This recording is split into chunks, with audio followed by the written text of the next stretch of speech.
जो यूनिट है, वितरण की जो यूनिट है वो कैसे की जाती है, अगर हम 1 क्यूसेक की बात करें तो वो मिल जाएगा 70,000 से अगर नीचे है, 65,000 है, 60,000 है, तो भारत को 35,000 क्यूसेक मिलेगा ही मिलेगा, बाकी जो बचेगा वो बांग्लादेश को मिलेगा। प्रेशर बनाने की कोशिश कर रहा है, और वो भी किस तरीके से, बहुत ऑर्गेनाइज तरीके से। ऑर्गेनाइज तरीके से मतलब क्या है, इस संधि को लैप्स होने दिया जाए, यानी कि दिसंबर तक कोई काम ही ना किया जाए। सिचुएशन अनसर्टेन है, लेकिन इसकी एक मेन प्रॉब्लम ये है कि या और क्या ऑप्शन है भारत के पास, इसको इस संधि को रीनेगोशिएट किया जाए, जो फ्यूचर में उसकी अकाउंटेबिलिटी है उसको इस संधि के साथ टाई कर दिया जाए। माइनॉरिटी के अगेंस्ट जो बिहेवियर है, जो वायलेंस है, उसकी रिपोर्टिंग का मैकेनिज्म इस संधि में जोड़ दिया जाए। नमस्कार दोस्तों, हमारा आज का वीडियो गंगा वाटर ट्रीटी के ऊपर है, जो लगभग 29 साल पहले भारत और बांग्लादेश के बीच में हुई थी। यह संधि इतनी महत्वपूर्ण है कि आने वाले समय में ये भारत और बांग्लादेश के बीच में जो संबंध है, पॉलिटिकल संबंध है, जो सोशल संबंध है, उसको डिसाइड करेगी। बांग्लादेश के व्यवहार को, फ्यूचर में उसके व्यवहार को, उसके एटीट्यूड को नियंत्रित करने के लिए यह संधि बहुत महत्वपूर्ण हो सकती है, अगर इस पर ध्यान दिया जाए। तो हम इस वीडियो में क्या क्या बातें करेंगे कि यह संधि है क्या, इस संधि की क्या शर्तें हैं, अब की जो सिचुएशन है उसमें यह संधि कितनी व्यवहारिक है, बांग्लादेश की क्या डिमांड्स हैं, भारत की क्या डिमांड्स हैं, जो अर्थ से संबंधित हैं, भारत की पॉलिटिक्स से संबंधित हैं, और भारत इसको कैसे अमेंड कर सकता है, जिससे कि भारत को आने वाले समय में जो चुनौतियां हो सकती हैं उसको पहले से ही डील करने के लिए भारत को क्या क्या करना चाहिए। हम इस वीडियो में ये सारी बातें करेंगे। तो शुरू करते हैं ये वीडियो। अगर वीडियो आपको पसंद आए तो प्लीज लाइक करना। तो ये है हमारे उस समय के भारत के प्रधानमंत्री एच.डी. देवगौड़ा, और यह है शेख हसीना, जो उस समय बांग्लादेश की प्रधानमंत्री थी। तो 1996 में ये ट्रीटी साइन की गई। जो मुख्य बात थी वो ये थी कि जो ड्राई सीजन होता है, जो शुष्क मौसम होता है, यानी कि जनवरी से लेकर मई तक, उस समय में गंगा में पानी बहुत कम रहता है। तो जो पानी मिलना चाहिए या जो और सीजन में मिलता है, तो बांग्लादेश को उतना पानी नहीं मिल पाता। तो उस गारंटी को एंश्योर करने के लिए यह संधि की गई, ठीक है, कि एक डेफिनेट पानी कम से कम बांग्लादेश को मिलता रहे। तो 12 दिसंबर 1996 को 30 सालों के लिए, 1996 में यह संधि की गई, तो 2026 तक ये एप्लीकेबल होगी। 30 सालों के लिए ये संधि की गई, और ये केवल ड्राई मौसम के लिए है, और समय जो है पानी एनफ रहता है, तो उसकी जरूरत नहीं है। 1 जनवरी से लेकर 31 मई तक ये संधि जो है अपना काम करना शुरू कर देती है। और ट्रांसपेरेंसी के लिए क्या किया गया, एक ज्वाइंट कमेटी बनाई गई भारत और बांग्लादेश की, जो इसको देखती रहे, सुचारू रूप से चलाती रहे। अब हम बात करते हैं कि वो जो पानी है उसका वितरण होता कैसे है। देखिए, जो फरक्का स्पेस है, जो फरक्का जगह है, वो जो है गंगा नदी की मुख्य धारा पर स्थित है। तो वहां पे बैराज है। बैराज के बारे में मैं आपको बता दूं, बैराज बांध से अलग होता है। बांध होता है जहां पानी स्टोर किया जाता है, लेकिन बैराज जो होता है वहां पे पानी जो है डिस्ट्रीब्यूट किया जाता है, ठीक है, वितरण किया जाता है जल का। वो कैसे किया जाता है, जैसे ये फरक्का बैरेज है, ठीक है, यहाँ फ्लो मीटर लगे होते हैं। फ्लो मीटर यानी कि पानी का बहाव कितना है, 1 सेकेंड में, एक डेफिनेट टाइम में कितना पानी आ रहा है, उसको वो मेजर करता है। उसके बेस पर पानी का वितरण कर दिया जाता है। अगर हम वितरण की बात करें तो वो कैसे होगा, एक बात और, जो पानी का जो यूनिट है, वितरण की जो यूनिट है वो कैसे की जाती है, जो पानी का फ्लो है वो क्यूसेक में मेजर किया जाता है। क्यूसेक का मतलब है कि कितना क्यूबिक फीट 1 सेकेंड में, 1 सेकेंड में कितना क्यूबिक फीट जो है पानी का फ्लो है। अगर हम 1 क्यूसेक की बात करें तो वो लगभग 28 लीटर पर सेकेंड होता है। यानी कि ये जो है फ्लो के ऊपर डिपेंड है ये संधि, ना कि एक डेफिनेट क्वांटिटी के ऊपर। तो फ्लो कितना है होना चाहिए उसकी अब हम बात करते हैं। देखिए, जैसे ये जो है आपका फरक्का बैरेज है, यहां से पानी जो है सेपरेट कर दिया जाता है। कलकत्ता के लिए यहाँ हमारा जो कलकत्ता पोर्ट है, हुगली नदी में, गंगा नदी से हुगली नदी में पानी डाइवर्ट कर दिया जाता है और वहां से कलकत्ता पोर्ट चला जाता है, और एक उसका अमाउंट जो है बांग्लादेश की तरफ छोड़ दिया जाता है।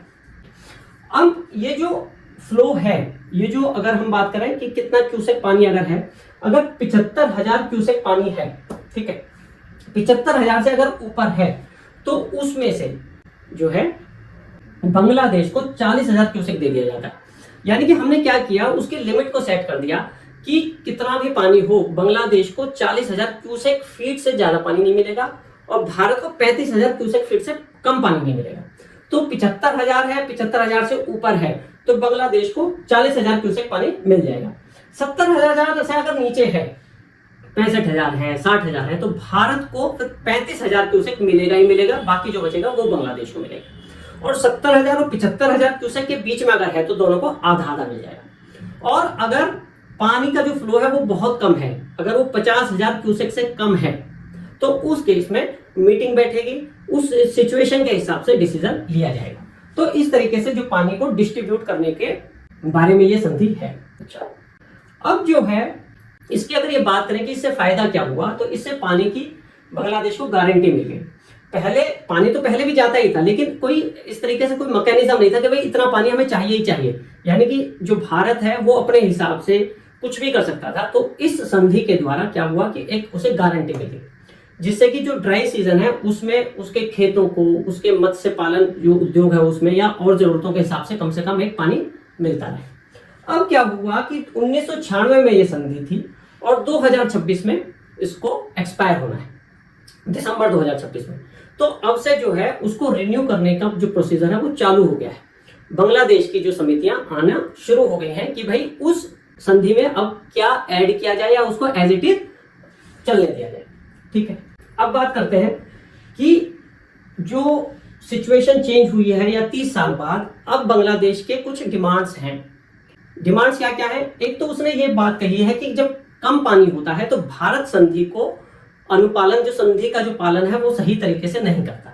एक तो उसने ये बात बोली है। दूसरी बात उसने क्या बोली है कि जो ये संधि है ये 30 साल के लिए है, जिसमें हर 30 साल बाद रिन्यू कराना पड़ेगा पॉलिसी को। तो वो क्या कह रहे हैं कि इस तरीके से संधि अब की बार बनाई जाए जो परमानेंट हो, रिन्यू कराने की जरूरत ना पड़े, या फिर 30 साल से तो ज्यादा का समय होना ही चाहिए। इस तरीके से वो मतलब भारत पे प्रेशर बनाने की कोशिश कर रहा है। और तीसरी बात उसने क्या बोली कि जो बांग्लादेश है उसको 40,000 क्यूसेक कम से कम पानी मिलना ही चाहिए। अभी उसकी जो मैक्सिमम लिमिट है वो है 35,000 क्यूसेक की, और वो चाह क्या रहा है कि कम से कम 40,000 क्यूसेक पानी उसे मिलना चाहिए, चाहे पानी कितना भी कम हो। ठीक है, और एक बात उसने क्या बोली कि ये जो गंगा का जो ट्रीटी है, इसके अलावा जो और नदियां हैं, तो इसी तरीके के 14 समझौते और होने चाहिए जो उन्होंने रखे हैं। तो देखिए इसमें कॉन्ट्राडिक्शन क्या है कि एक तो वो ये कह रहा है कि भारत संधि का पालन नहीं करता, और दूसरी तरफ वो क्या कह रहा है कि 14 और नदियों पर इस तरीके के समझौते हो। अगर वो पालन नहीं करता तो आप क्यों कहते कि भी और समझौते इस तरीके से होने चाहिए? तो वो खुद अपनी बात को कॉन्ट्राडिक्ट कर रहा है। अब हम बात करते हैं कि जो आज की सिचुएशन क्या है।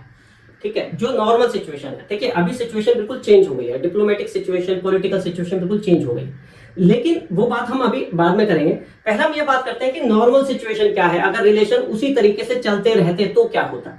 देखिए जो आज का जो मौसम है वो बिल्कुल चेंज हो गया, जो जलवायु है उसमें बहुत ज्यादा परिवर्तन हुआ है, सिचुएशन बिल्कुल चेंज हो गई है।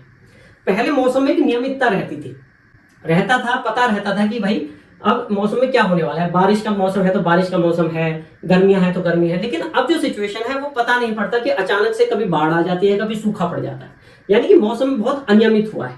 तो जो ये आपदाएं हैं इनको अभी डील करने का कोई मैकेनिज्म उस संधि में नहीं है।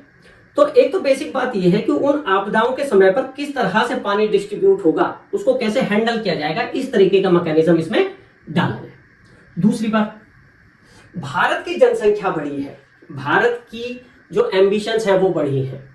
भारत पहले एक डेवलपिंग नेशन था, अब वो डेवलप होने की तरफ बढ़ रहा है, यानी कि भारत की जो जरूरतें हैं वो बहुत ज्यादा बढ़ रही हैं। तो उस समय देखिए अगर आप इस संधि को देखोगे तो लगभग 50-50 का है ना, जबकि भारत का जो साइज है जो और जो नदी का सोर्स है उस हिसाब से भारत को ज्यादा पानी मिलना ही चाहिए, यानी कि सिचुएशंस चेंज हुई है। तो संधि को जो है अमेंड करने की जरूरत है जरूरतों के हिसाब से। जो सबसे इंपॉर्टेंट बात यह है कि जो रिलेशंस थे पहले भारत और बांग्लादेश के बीच में, जो ट्रस्ट था वो बहुत अच्छा था।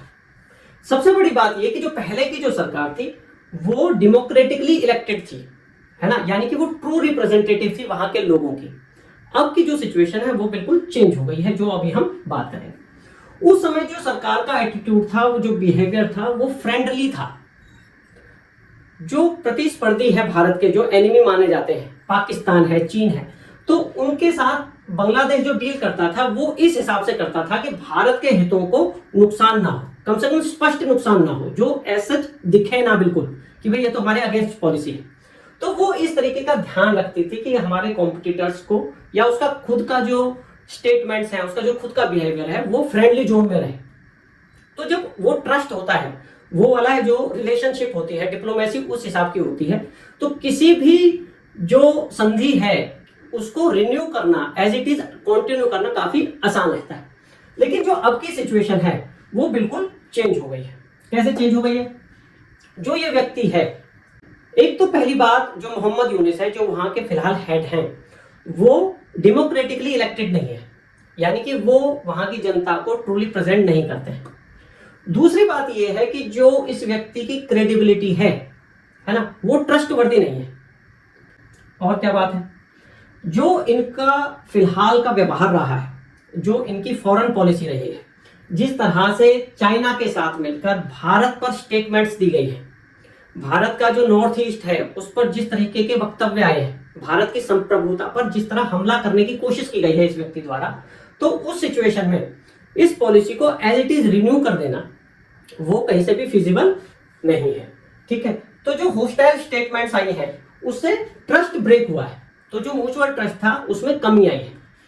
अब केवल स्टेटमेंट्स की बात नहीं, जब भारत को जरूरत थी तो इन्होंने, जैसे ही इनको मौका मिला, इन्होंने जो फिशेस का एक्सपोर्ट भारत में रोक दिया। कहने का मतलब यह है कि ये जो कर सकते थे वो इन्होंने किया। अब उसके बाद वो उस पर अटक पाए या उस पर उसको निभा पाए अपनी हॉस्टाइलिटी को, है ना, वो अलग बात है। लेकिन जितना वो कर सकते थे भारत के विरुद्ध वो उसने करने की कोशिश की। अब चाहे वो जो एक्सपोर्ट बैन था वो खुल गया, लेकिन उस समय जहां उसे लगा कि हम हार्म पहुंचा सकते हैं वो उसने करने की कोशिश की। कहने का मतलब यह है जो म्यूचुअल ट्रस्ट था, जो डिप्लोमेटिक टाइज थे, वो उनमें कमी आ गई। जो डोमेस्टिक जो पॉलिटिक्स है उसकी अगर हम बात करें तो जिस तरह से जो कट्टरवादी लोग हैं उनका इन्फ्लुएंस बढ़ा है, सत्ता पर उनका प्रभाव बढ़ा है, जिस तरह से माइनॉरिटी पे अटैक हुए हैं, मंदिरों पर अटैक हुए हैं, जो बहुत ऑर्गेनाइज तरीके से जो क्राइम हुआ है अगेंस्ट माइनॉरिटीज, मास मर्डर्स हुए हैं, रेप्स हुए हैं, तो जो लगातार जो हमले हो रहे हैं, जो प्रशासनिक भेदभाव हो रहा है, और वो भी किस तरीके से, बहुत ऑर्गेनाइज तरीके से। ऑर्गेनाइज तरीके से मतलब क्या है कि एफआईआर दर्ज नहीं हो रहे, अपराधियों के अगेंस्ट कोई एक्शन नहीं लिया जा रहा है। ठीक है, इवन जो पीड़ित लोग हैं उनको वकील जो है वो नहीं मिल पा रहे। अगर कोई पीड़ित व्यक्ति है तो उसके फेवर में वकील खड़ा करना सरकार का काम है ना। तो इस तरीके की कोई एक्टिविटी सरकार की दिखाई नहीं देती, यानी कि ऐसा लगता है कि सरकार इन कट्टरवादी लोगों के साथ में है। तो ये जो व्यवहार है, ये जो एटीट्यूड है या उनके जो एक्शंस हैं, उससे म्यूचुअल ट्रस्ट ब्रेक हुआ है। और जो भारत की सरकार है उस पर भारत के लोगों का, हिंदू लोगों का, सिख लोगों का जो मॉरल प्रेशर है वो बहुत ज्यादा है कि वो इस तरीके से इस पॉलिसी को कंटिन्यू नहीं कर सकते। जब कोई पॉलिसी रिन्यू होती है, ठीक है, तो उसमें यह देखा जाता है कि दोनों देशों को, दोनों पार्टीज को क्या क्या फायदे हैं। यानी कि वो जो संधि है वो म्यूचुअल बेनिफिट्स के बेस पे होती है कि भाई तुझे ये मिलेगा, मुझे ये मिलेगा। यहां पे बांग्लादेश को तो मिलने के लिए बहुत सारा है, उसको तो पूरा जीवन मिल रहा है, पानी जल यानी जीवन। लेकिन भारत को क्या मिलने वाला है? भारत अगर इसको एज इट इज रिन्यू करता है तो इसका कहने का मतलब यह है, इसको करने का मतलब यह है कि हम उन्हें रिवार्ड दे रहे हैं, भारत की सरकार उन्हें रिवार्ड दे रही है कि आप बहुत अच्छा काम कर रहे हैं। अब बात यह है कि भारत पर क्या क्या ऑप्शंस हैं, भारत के पास क्या क्या ऑप्शंस हैं कि वो इस संधि के बारे में उसको एक्शन ले।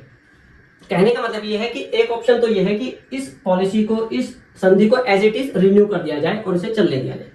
लेकिन जैसे कि हमने अभी तक बात की है, इसको एज इट इज तो छोड़ा ही नहीं जा सकता। दूसरी बात यह है कि इस पॉलिसी को लैप्स होने दिया जाए, इस संधि को लैप्स होने दिया जाए, यानी कि दिसंबर तक कोई काम ही ना किया जाए, सिचुएशन अनसर्टेन रहे और इसे लैप्स होने दिया जाए और दोबारा रिन्यू ना किया जाए। ठीक है, लेकिन इसकी एक मेन प्रॉब्लम यह है कि इससे इंटरनेशनल प्रेशर भारत पर बहुत ज्यादा हो जाएगा। ये जो है ह्यूमन राइट्स के उसमें आ सकता है, जैसे कि भाई इससे जो वहां के जो साधारण लोग हैं, जो वहां के किसान हैं, जो मत्स्य पालन में जो है, उन्हें डायरेक्ट लॉस होगा। तो ये भारत पर डिप्लोमेटिक प्रेशर बनाएगा, इंटरनेशनली जो कूटनैतिक प्रेशर बनाएगा भारत पे, कि आप ऐसा कैसे कर सकते हैं। तो भारत के लिए पॉलिसी को, इस संधि को एज इट इज जो है लैप्स होने देना, एक्सपायर होने देना, वो भारत के बहुत ज्यादा हित में नहीं लगता, ऐसा विशेषज्ञ बोलते हैं। तो और क्या पॉलिसी है या और क्या ऑप्शन है भारत के पास? भारत के पास ऑप्शन ये है कि इस संधि को रीनेगोशिएट किया जाए, यानी कि आज की सिचुएशन के हिसाब से इसको अमेंड किया जाए।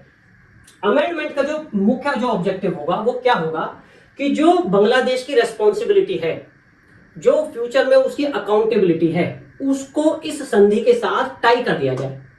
यानी कि जो भारत की जरूरतें हैं, जो बांग्लादेश की अकाउंटेबिलिटी होनी चाहिए एक पड़ोसी देश के लिए, मानवता के लिए, उनको इस संधि के साथ जोड़ दिया जाए। कैसे जोड़ दिया जाए?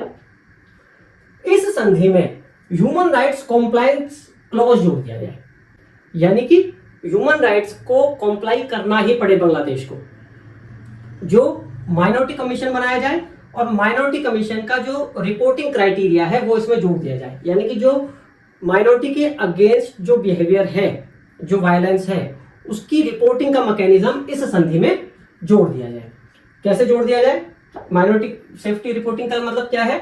जैसे कि हर 6 महीने में रिपोर्ट आए, यानी कि बांग्लादेश हर 6 महीने में भारत को रिपोर्ट भेजे कि कितने मंदिरों पे हमला हुआ है, कितने लोगों पे, माइनॉरिटी के लोगों पे हमला हुआ है, उसमें कितनी एफआईआर दर्ज हुई है, जो अपराधी हैं उनके अगेंस्ट क्या क्या एक्शन लिए गए हैं जो माइनॉरिटी आयोग है उसके द्वारा, और जो पीड़ित लोग हैं उनके लिए क्या क्या उपाय किए गए हैं कि जो आगे से ऐसा ना हो। इस तरीके से हर 6 महीने में माइनॉरिटी सेफ्टी रिपोर्ट भारत को भेजी जाए।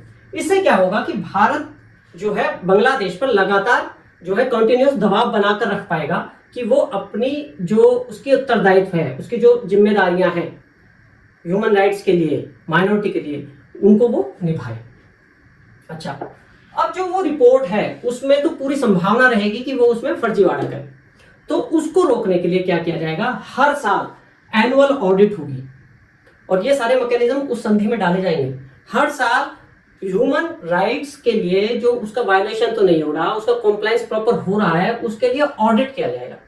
ऑडिट की जो समिति होगी उसमें बांग्लादेश के लोग होंगे, भारत के लोग होंगे और कुछ इंडिपेंडेंट लोग भी होंगे, जैसे United nation human rights committee के लोग होंगे। और जो वो डेटा है, जो वो फाइंडिंग्स होंगी ऑडिट की, उसको पब्लिक किया जाएगा, यानी कि उसको सार्वजनिक किया जाएगा, जो कि इंटरनेशनली सबको पता हो कि क्या हो रहा है बांग्लादेश में। इससे बांग्लादेश पे लगातार प्रेशर रहेगा और वो जो डेटा है वो अवेलेबल रहेगा कि हो क्या रहा है, अभी कुछ पता ही नहीं पड़ता। ठीक है, एक इसमें ना ह्यूमैनिटेरियन एंगल भी जोड़ा जा सकता है उस संधि में, जैसे कि जो उस संधि से, जल संधि से प्रॉफिट होगा बांग्लादेश को, तो उस प्रॉफिट का एक हिस्सा, जैसे कि 5%, 10%, उसका एक हिस्सा जो डायरेक्ट जो पीड़ित लोग हैं उनके जन कल्याण पे खर्च होगा और वो जो रिपोर्ट है उसमें वो भेजा जाएगा जो उन्होंने खर्चा किया है। ठीक है, इस तरीके से जो ह्यूमन राइट्स हैं या माइनॉरिटी जो राइट्स हैं उनको भारत सेव कर पाएगा, है ना, उसका जो उत्तरदायित्व है वो समझ सकेगा और उस पर कॉन्टिन्यूअस काम करने की उसे प्रेरणा मिलती रहेगी। एक उसमें क्लॉज जोड़ा जाना चाहिए, anti India actions review clause, यानी कि भारत के अगेंस्ट जो इसके एक्टिविटीज हैं, जैसे कि अगर पाकिस्तान के साथ मिलकर वो आतंकी समर्थन को बढ़ावा ना दे, आतंकियों को बढ़ावा ना दे, या फिर कोई ऐसी स्टेटमेंट ना दे जो भारत की संप्रभुता पर हमला करे, भारत के विरुद्ध कोई उकसावे की कार्रवाई ना करे, यानी कि जो एंटी इंडिया एक्शंस हैं उनको रिव्यू करने का क्लॉज उसमें होना चाहिए। भारत उन्हें रिव्यू करता रहेगा और उस हिसाब से भारत को अधिकार मिलेगा कि वो उस संधि को कंटिन्यू करता है या नहीं करता।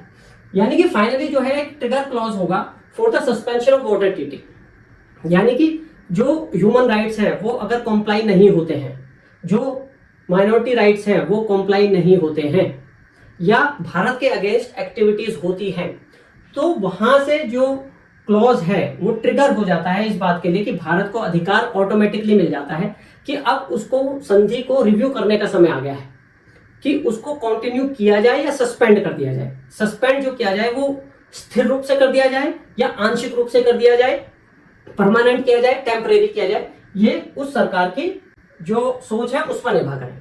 तो इससे क्या होगा कि जो उसका व्यवहार है, उसका जो एटीट्यूड है फॉर द फ्यूचर, वो नियंत्रित किया जा सकेगा बांग्लादेश का, है ना, भारत के द्वारा। तो उसमें सबसे बड़ी क्या बात होगी कि उत्तरदायित्व की भावना उसमें विकसित होगी लगातार, उसे रहेगा कि हाँ मुझे ये चीजें करनी है, नहीं तो मुझे नुकसान होगा। दूसरी बात क्या है कि उस पर स्थायी दबाव बना रहेगा, और ये केवल चेतावनी नहीं होगी बल्कि इसमें दंड है। दंड क्या है? वही संधि वाला, है ना। तो ऐसा नहीं कि खाली चेतावनी चेतावनी चेतावनी, अगर मीट नहीं होती है कंडीशंस तो उसमें दंडात्मक कार्रवाई करने का अधिकार होगा। और सबसे बड़ी बात क्या है कि इससे जो है भारत को कूटनीतिक वैधता मिल जाती है। यानी कि अभी एकदम से अगर बंद करते हैं तो लगेगा कि भारत मनमानी कर रहा है, पर ये जो इंटरनेशनल जो डिप्लोमेसी है उसमें एक जो इंटरनेशनल कम्युनिटी है उसको जब ये डेटा मिलता रहेगा तो ऑटोमेटिक भारत को वैधता मिल जाएगी कि भाई उन्होंने ये गलत गलत काम किए हैं, इसलिए ये संधि जो है इसको टूटना ही था या इसको सस्पेंड होना ही था। तो भारत को एक इंटरनेशनल लेवल पर वैधता मान्यता मिल जाती है जल रोकने के लिए।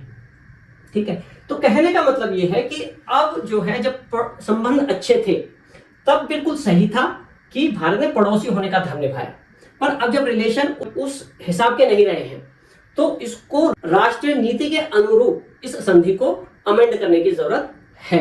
और अगर इसको उस हिसाब से राष्ट्रीय नीति के अनुरूप इसे अगर किया जाए तो भारत आने वाले समय में बांग्लादेश के व्यवहार को नियंत्रित कर पाएगा, उसके एटीट्यूड को, उसके एक्शंस को नियंत्रित कर पाएगा, जो भारत के विकसित होने में बहुत जरूरी है। तो आज का था ये वीडियो। अगली बार फिर किसी और नए टॉपिक के साथ मिलेंगे। Thank you.